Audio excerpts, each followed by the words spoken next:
Shalom, this is Levi Shore. Welcome back to Sweet and Good Torah. We got Rabbi Mordecai Darwish of the Gate of Mordecai. We're doing a simulcast. We're broadcasting, not quite live, but we'll load it up soon.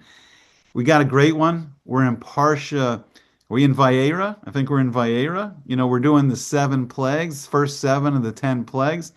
And I think we learned something so crucial from these Parshas, and we see the truth of the world.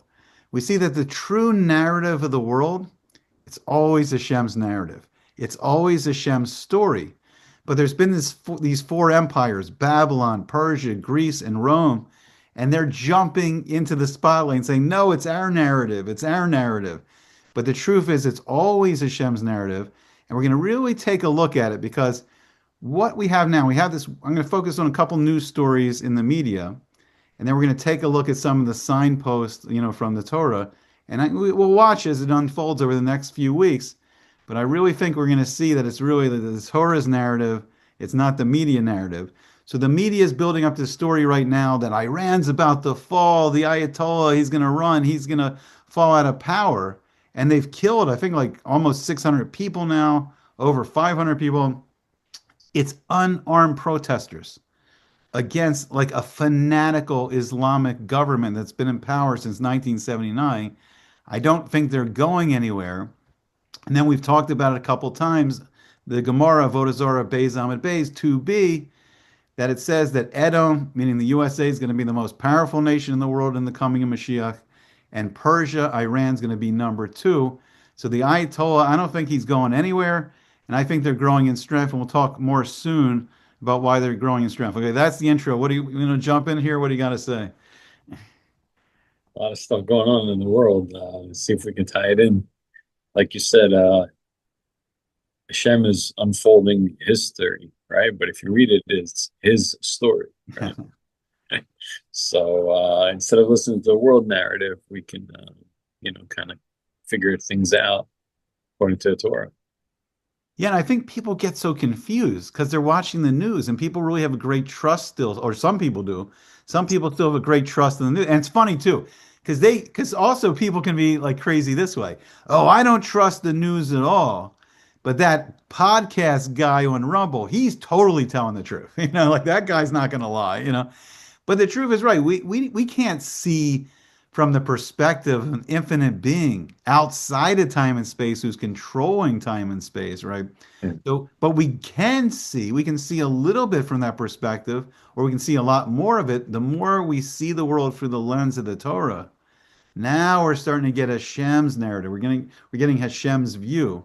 So another thing I wanted to bring up too is that there's in on that page in Avodah Zarah 2b, the Tosafos says there about Persia that says right before the coming of Mashiach, Paras, Persia, Iran will fall into the hands of Edom, the USA.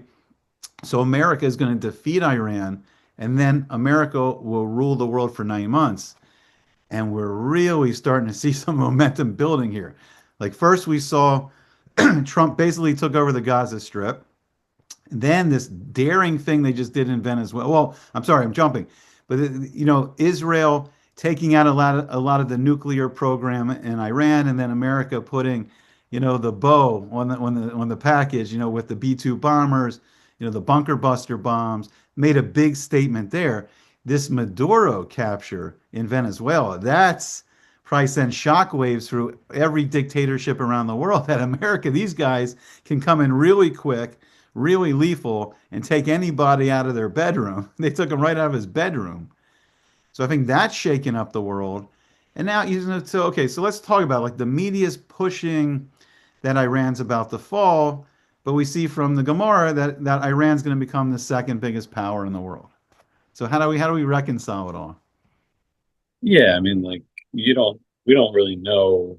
Like someone could seemingly fall and then Mm. be taken over. Like that's what happened in Iran the first time when the Shah was ousted, right, by the Islamic regime, and the Ayatollah took over. So it seemed like, Iran's going to be a secular country, and then all of a sudden, whoop, things got flipped on.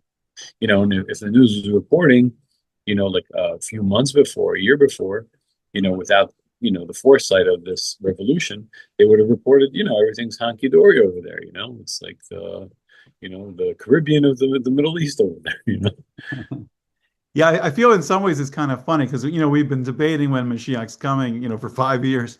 You've been saying, nah, well, you're waiting for some bigger things to happen. And I was kind of cracking myself up a little bit in the last couple of days because, like, I'm kind of jumping back on this. Like I'm saying, because we know, right? We know that the USA is going to defeat Iran, but it's kind of funny. I kind of be like, yeah, I mean, I think this is just round two, but I don't see this being the final knockout blow yet. So I Yeah. kind of put the brakes on a little bit, but who knows? It's really going fast. I mean, things are really speeding up. And what's interesting too is we see Trump really, getting more confident, more aggressive. Now we don't have the Department of Defense, Department of War, and now Trump's boldly going, to the Ayatollah, you kill these protesters, we're going to strike you really, really hard.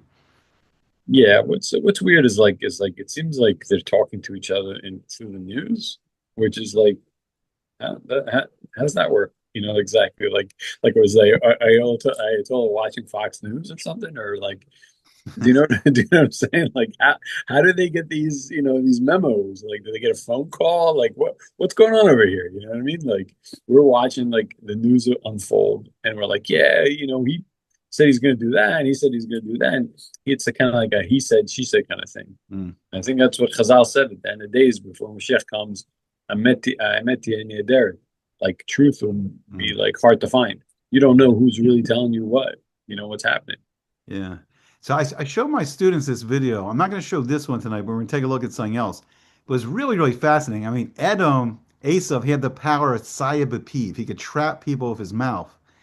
And they showed something really incredible. So the American military, the CIA, they were planning, this capture of Maduro, but he was like, he's going to plan a trip and medical treatment in Cuba. They didn't want him locked up in a bunker in Cuba. So Trump gets on the phone with him and he's speaking like broken Spanish, but it was all like scripted to emotional warfare. And like Trump, was threatening him, and then Maduro was arrogant. So what they did is they got Maduro not to go to Cuba, but to proudly like stand up in Venezuela and get on the news like I'm not going anywhere, I'm not gonna fall. But they like tricked him. Like it was the greatest thing I've ever seen with Saya B'Piv, like the greatest illustration. Like Trump trapped him with his mouth, got Maduro exactly where they wanted him, and then they came in. I mean, it was interesting. They tapped into his, ego, his gaiva, his arrogance. It was very interesting.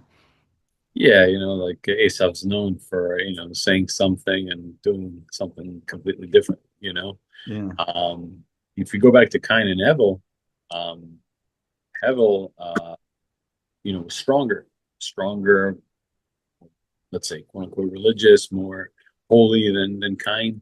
But and Cain picked a fight with him, so to speak. Mm. Through the Midrash, he picked a fight with him, and he was about to kill him. I mean, sorry, Hevel was about to kill Cain, and Yeah. he said, "No, please, my brother, have mercy on me. Like, be compassionately create. Please let me go. I'm your brother. Have compassion." And it was just at that moment where Hevel let up that Cain flipped the script and killed his brother, unfortunately. So I think I think Asav, which is it's the evil side. It's like it's the side of corruption and no good in the world. Has this tendency to do that. What I mean, trick people with their mouths and do something completely different. Yeah. While I have this beautiful picture of Eretz Israel up in the background, Uh, I had this really fascinating conversation. This man from Israel, he's from Zikron Moshe, I think, or Zikron Yaakov, I forgot where he's at. So I was learning, and he got in this interesting conversation. He was asking me about like the Shvatim, the sons of Jacob, of Yaakov, and like marrying the sisters. And we're talking about Aznas and Dinah and Shimon. Got this fat, and then I was like, using what you're saying, Cain and Hevel. I was using kind of that as a raya because what's interesting is like so let me see. So Hevel, Abel, he was born with two twin sisters, and Cain was jealous because he was only born with one twin sister.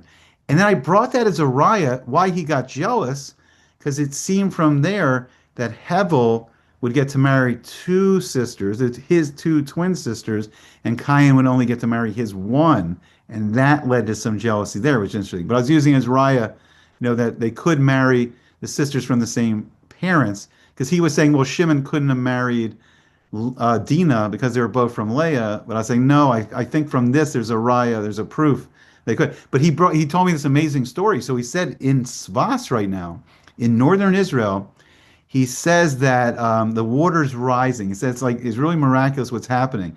And he was saying it's preparing itself for the arrival of Mashiach ben Yosef. And he was saying you're laughing, but he said three new springs opened up in Sfas, and they were able to now create three new mikvahs. Mhm. So when Mashiach ben Yosef comes, folks, there'll be less waiting time for the mikvah. Three new Mayanos, three new springs. Ah, you're going down. It's coming. It's coming.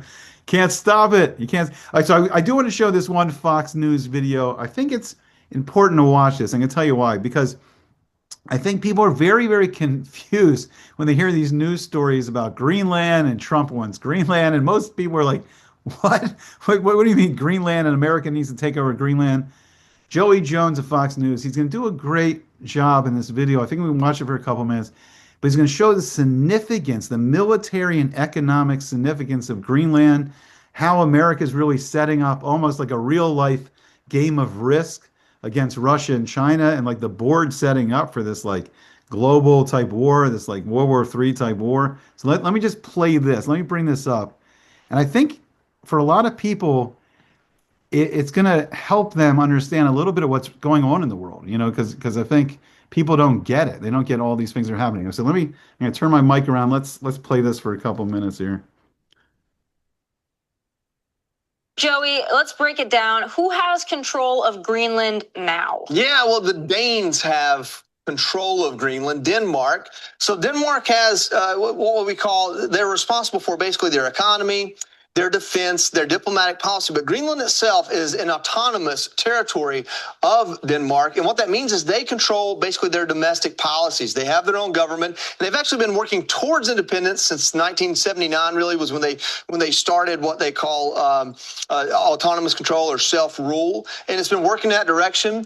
And so the reason why we want to look at this is a huge, almost continent. It's the largest island we have. And so as you look at it in respect to where we are in North America, it is huge. But if you look here, the green area, that's where it's populated. There's only about 57,000 civilians here. And then these little dots, they represent a couple of different things. They're both our military bases, like we have one, which is our Space Force base. And then you also have the Joint Arctic Command of the Danish military here. The rest of these are where a lot of their rare earth minerals and the opportunity to make money places are that we're looking at.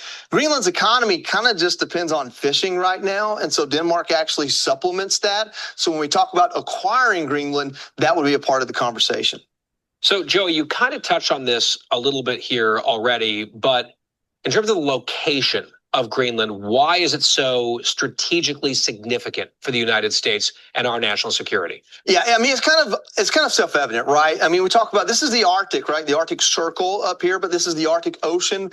When you look at some of our adversaries like Russia, their quickest route to us, or just even to access our hemisphere, is through the Arctic Ocean. This is called the Greenland-Iceland-UK Gap, which is this area here, which is best for ships to transport. So there's a couple of things here. One is economic and merchant ships, those kind of things. The other one is military. You got to be able to monitor this, and it's hard to do that from over here. It's hard to build firm structures on a base that's back here, which is where our current Air Force only base is. And so this idea that if Greenland were all American territory of some sort, United States territory, our eyes looking at our foes would be a lot easier to do, especially in this area that's very sensitive and very important to pretty much everyone that we consider to be someone that's not our friend. So just not only the size of the continent and the fact that it's in the Arctic, which is the next untapped resource, from everything from oil and gas to rich minerals to even research on climate change, it's also just a strategic placement next to not just our friends in Europe, but obviously our foes in Russia and China. Joey, you briefly touched on the shipping routes in the region. Yeah. Can you show them and talk to us about why specifically they're important for the U.S.? Now, you got to understand, maps are sometimes out of perspective. That's why we tried to blow up Greenland and show you, well, blow up the picture of Greenland and show you how important it is. So when we look at this, we're taking a large look, looking down onto the Earth. And so what you see here is this entire North Asia here is Russia, right? Here's North America. So it might be hard to kind of see that right away. And then you got the Arctic Circle in between. So these shipping routes, some of them are not there yet, like the Transpolar Sea route, which would be the easiest from Russia back around. That doesn't exist yet. That's in the Arctic Ocean. But these other two, the Northwest Passage and the Northern Sea route, these are being used all the time. And as you see, these two go around each side of Greenland, especially the one that comes through Canada here. And so these routes are how commerce is done around the world. And to have some sort of a say in that and to not be able to be pinched off as the United States from bringing things in from the north, that's a big deal. And also our ability to get things to and from, a United States state. All right, so that gives us a little bit of idea. So I wanted to bring that in. Yeah. About what? What? First of all, Alaska is connected to Russia, right? Like, you didn't have to go that way to get to America. You could have went the other way, right? But that's not that way. Okay, that's neither here or there. But then he's like, what exactly is Russia trying to bring over to America by ship? Fish? Like, what are we talking about here? You want to control that area so they can import to us? No, it's not. No, this is not about that. This is controlling the economic trade lanes, but it's a military. But we're talking about, we're back to a real. But what's going on? Like is Russia right now using those routes to bring stuff into the U.S. and we want to control those routes? Like, so this is why I'm showing it, because right, we know that at some point, we don't know what point, but we know at some point that Edom is going to take over the whole world. America is taking over the whole world. Why I'm showing this is Shem puts Donald Trump as the president of the United States. This is a guy that built up like his real estate empire in New York, and he would go after his rivals, and he would try to get the better buildings, or build the nicer luxury hotels. And he was playing like the game of Monopoly, right? He was playing the game of Monopoly in New York, and he wanted to win, and he's competitive and he wanted to win. So Hashem now puts this guy into the White House, and now he's playing the game of Risk. He wants to win. He wants America to be the best. He wants to have military and economic supremacy over the world. He's playing this game now.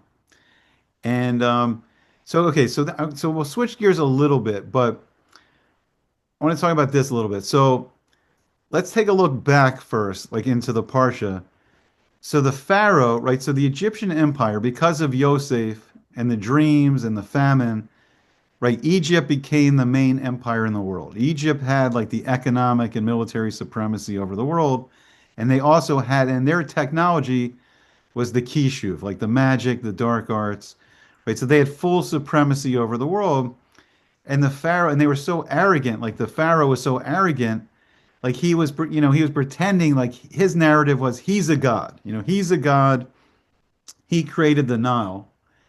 And the Egyptians, through this sorcery, they were undoing like the Asarim Amaros. They were undoing like the 10 Sephiros, the 10, names of Hashem, the 10, sayings that brought the world into creation. They were undoing the creation because they're trying to replace Hashem with Egypt, right? They were pushing this narrative through every strength they had to remove Hashem, from the world. And then we see it in like the Pharaoh saying, "Oh, who's Hashem? I don't know Hashem.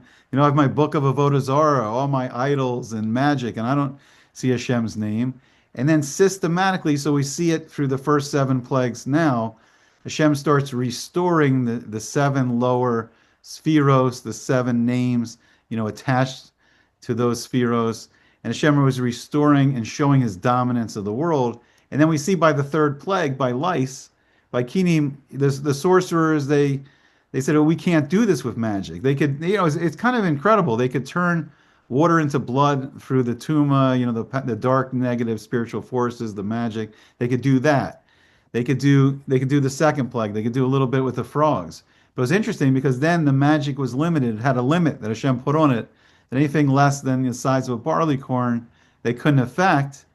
And then by the time we get to the shechin, the boils, Now the sorcerers, they can't, their bodies are struck with this disease and they can't even get up.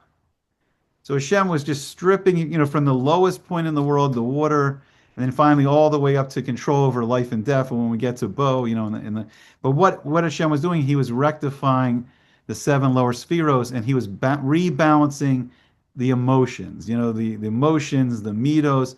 He was fixing the world. It's a fix of the world of the damage the Egyptians were doing. You want to jump in here with Yeah, I mean, Shem definitely was trying to quote unquote wrestle back control from giving it up to humans, or at least the perception is that humans control stuff to higher power. That's the ultimate goal of all of history, is to show the world that there is only one power, one power source.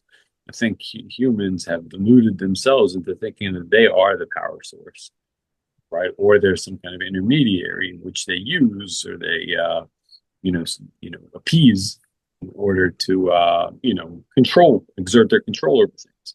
Just like Shem said to Adam, you will rule over the world, you'll rule over the beasts, and anything that moves in creation. I think humans have taken it like a step further, and they try to rule over each other. mm, And instead of coming together and working together to come closer to the creator, I think humans have divided themselves and sort of seen competition, and seeing each other's competition and trying to bump each other off or to control each other, like they controlled animals. You know what I mean? Put people into a sort of zoo. That's the whole idea of slavery, right? You guys can live, it's okay, but we control you, yeah. right? We control you, and we control what you eat, when you go to sleep, when you wake up, when you perform for the customers. And I think that's what all of humanity is about. I think that's what they're trying to do, whether it's Edom or Paras or anybody, and we just gotta know that there's one power and not be afraid of any other power. Yeah, no, right. So people aren't getting confused. So what I'm trying to bring is clarity to people, because what you're right, what you're talking about is right. There's this, new world order, and they want this agenda 2030, and they have all this surveillance, and they want to rule over the world. And I think I'm beginning to understand. I think Trump and his locus with the new world order, I really think he's part of it, but he doesn't want power sharing between America and Europe. I think what he was shaking up is no, he wants America to be number one. The New World Order is going to be America. It's going to be, a Pax Americana, a peace through American strength. And he's showing, he's showing like, look, we're the only superpower. We're just going to rule the board. We're going to run the board. But what I think is going to be confusing for people is it's exactly what you're saying. But this is going to be the darkness before the sunrise of the Gula and Mashiach. And this is the test of Amunah in the darkness. But we're going to see Edom take over the whole world. We're going to see the USA dominate, take over the whole world. And then it's very interesting. Then he gets a guy like Trump to be president, and Trump's the guy that has to put his name on everything. It's a little bit of that same thing in the Pharaoh, right? It's Trump's world. It's America, not Hashem. You never hear Hashem, leave Trump's lips. Not Hashem, America, Trump.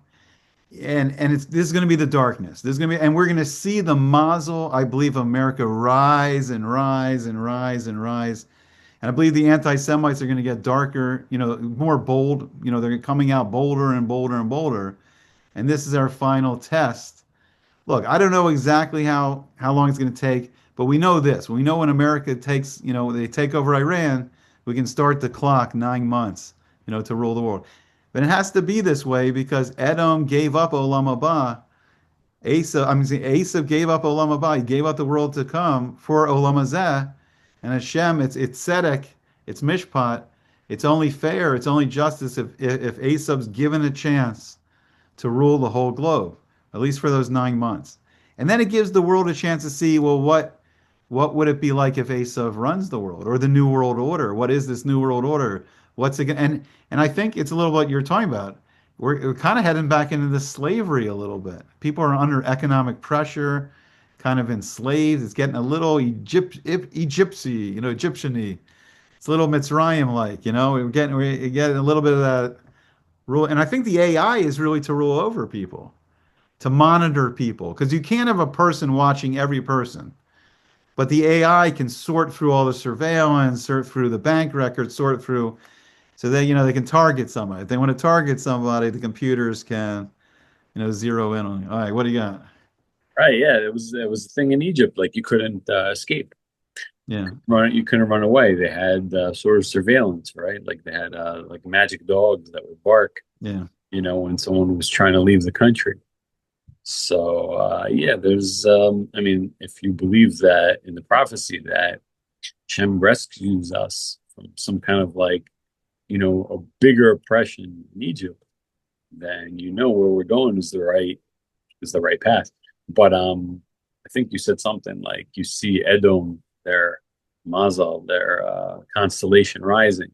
That's a bad omen for the Jewish people in Israel, right? Because when Edom rises, then Israel falls. So I don't know.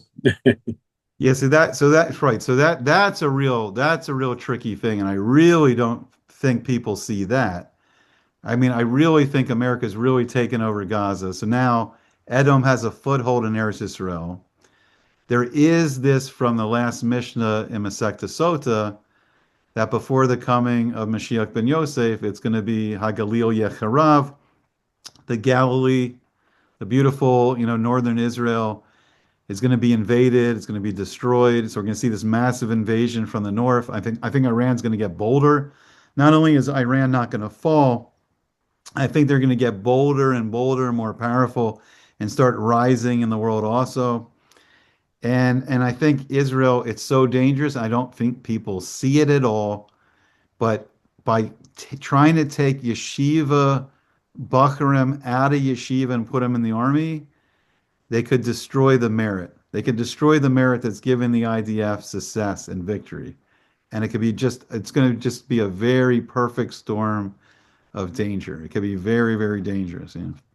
Well, there's three types of klipos, right? Three Yeah. types of dark forces in the world. There's Esav, Ishmael, and the Arab, right?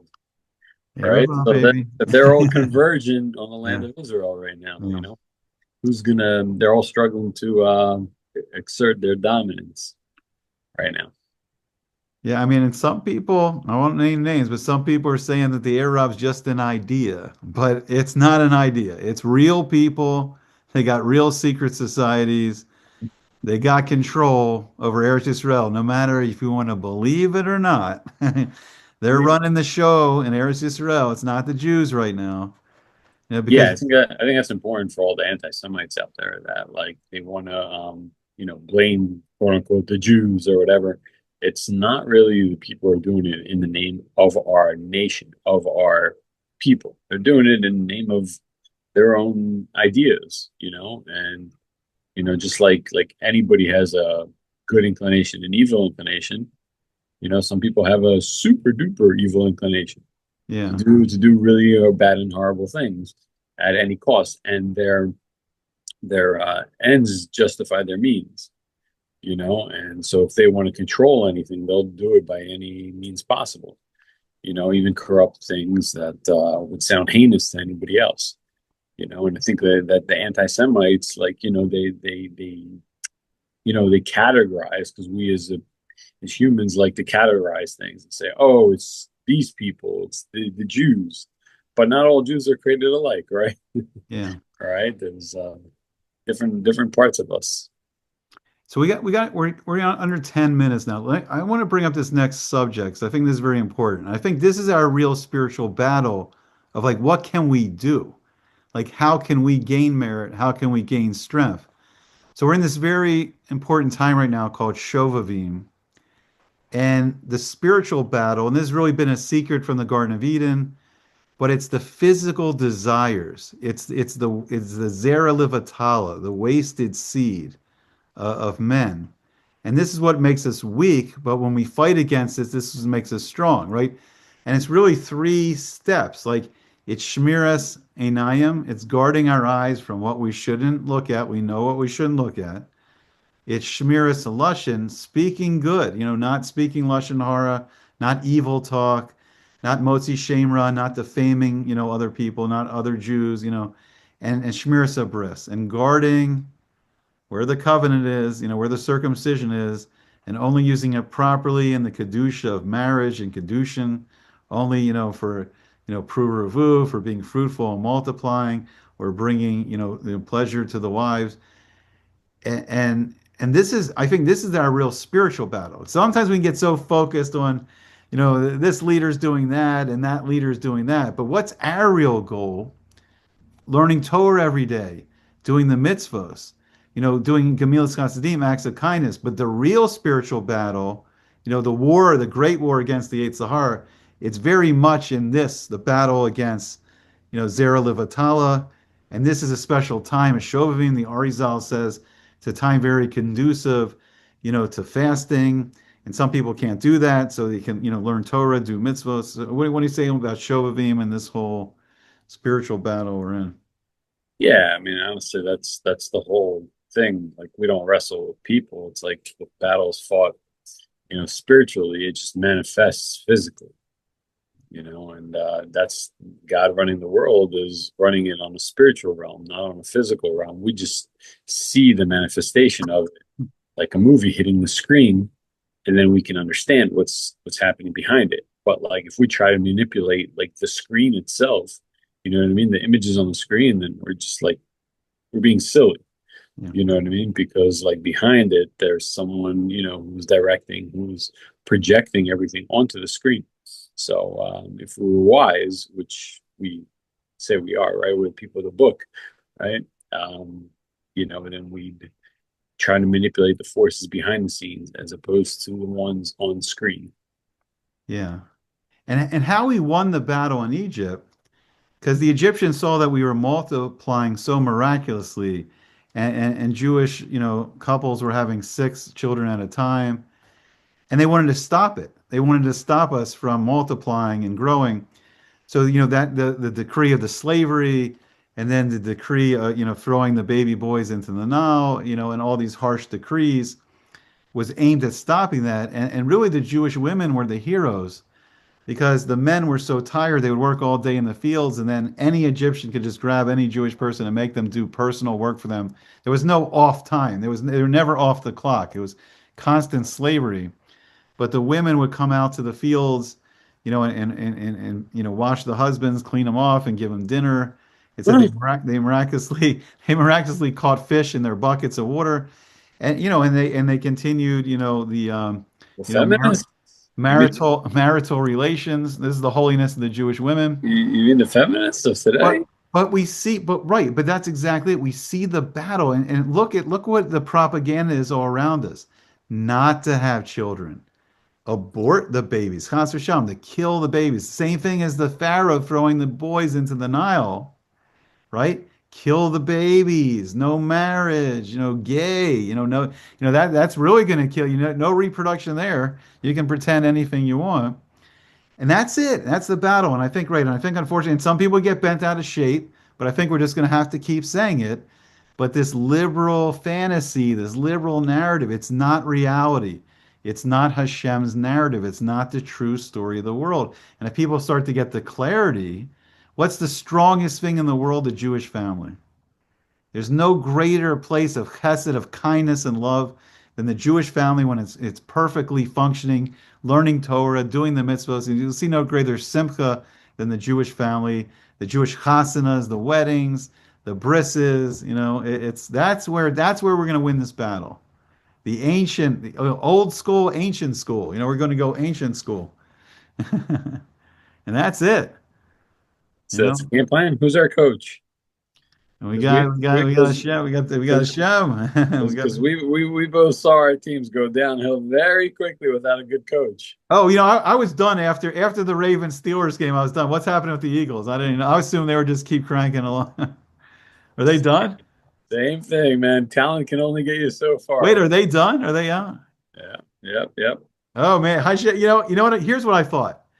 I was really learning. I really had a game on in the background. I really wasn't paying that much attention. The fourth quarter was wild. It was Lamar, Rodgers, back and forth, wild. And then, the Ravens are setting up to the field goal. And I'm getting ready to call you. Like, yeah, And baby, get ready for laugh, the Super right? You're ready to laugh. get ready for the Super Bowl. He misses the kick wide right. And I just turned it off. And you know what? I'm proud of myself for this. I said, you know what? That's what Hashem wanted. He wants me to get back learning Torah. He wants me to focus on getting Torah out there. I think he wants you to focus on getting Torah out there. And that's what we're going to do. We're going to win the big game. Right? This is the small game. The Super Bowl's the small game, but the real Super Bowl's against the Yetzer Hara. We're going to win that battle. We're going to win that championship. Okay, all right. I like it. I like where you're going with that. But yeah, no, but both teams are really good teams, really good players. Yeah. You don't have a vision and you don't have a good coach. It doesn't matter. Like you need that direction. You know Hmm. what I mean? Anybody who's trying to climb a spiritual ladder or Yeah. any of the sort, or even a physical ladder, you got to have someone who came before you. You got to have a leader, and I think that's what this generation is lacking is a lack of leaders.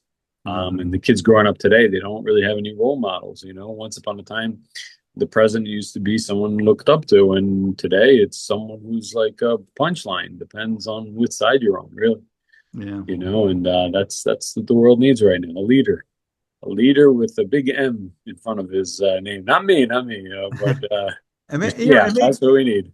maybe that's the greatest mushal, the greatest like lesson from all this. Like, right, it was up to Hashem. There was great talent on both teams. If Hashem wanted, if it was Hashem's Ratzon, His will, they would have played in the Super Bowl. This was Hashem's will, but it also shows the important thing. Without Hashem, without Hashem behind our back, without Hashem, giving us, the victory, the Hatzlacha, we can't do it without Hashem. And we need to follow Hashem's playbook. And that's going to be the key, you know?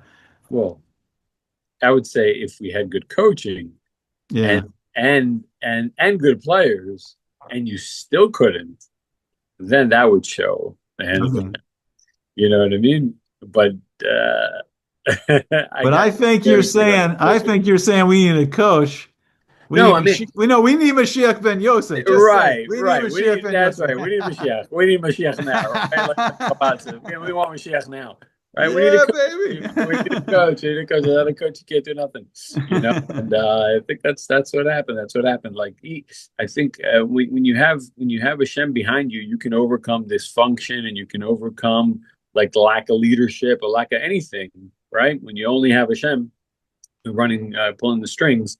But if you don't, then you got to go through the natural course. Yeah. And the natural course is having a good coach, and I think that's what Hashem's going to do. Is going to have a natural course of Mashiach, Mashiach ben Yosef and Mashiach ben David, and the natural course of things will be through leadership. Will come to recognize the ultimate leader, which is Hashem. Okay, so that's all the time we have, folks. Like, share, subscribe, give us your comments. Can't wait to see you back again soon on Sweet and Good Torah and the Gate of Mordecai. Okay, go team. Go Hashem. Hashem.